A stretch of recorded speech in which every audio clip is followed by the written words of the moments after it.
su arma. 4x4, 6 salidas. Ya saben, no a la violencia en la temática de hoy. DJ Yaku. ¡Mano arriba, gente! ¡Mano arriba! ¡Mano arriba! En 3, 2, 1, ¡calle! Me van a dar. Ahora mismo sabes, yo lo voy a asesinar con la violencia, yo no lo voy a violentar. ¿Saben por qué? Porque la derrota le va a doler más. Ay sí, la derrota, pero eso no pasa, porque de todas formas tú te vas a ir para casa. Por el no a la violencia estamos preocupados. Digan no a la violencia, aquí está el resultado. Eso no tuvo sentido. Así que hermano, sabes, tú ya vete por perdido. Hermano, te digo la verdad, tu mamá te golpeaba y solo te refugiaste en el rap.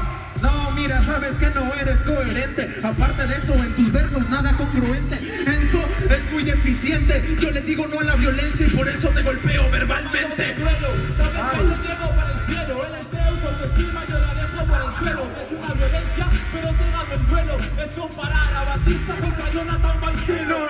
No es violencia, no es un homicidio. Solo que tú piensas que te caes en el delirio. No es una violencia, no es un homicidio. Pero si le gano me acusan de feminicidio. Siempre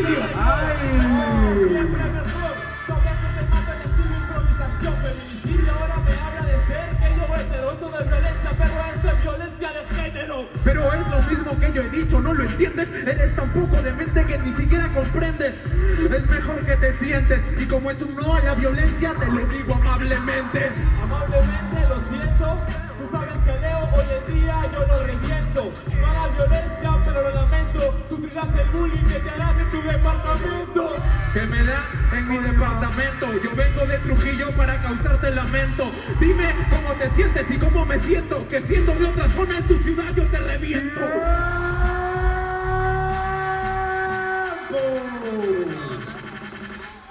¿Dónde está la gente de Trujillo? Ahí está. A ver. Jurado. 3, 2, 1. Pasa Leo de Trujillo.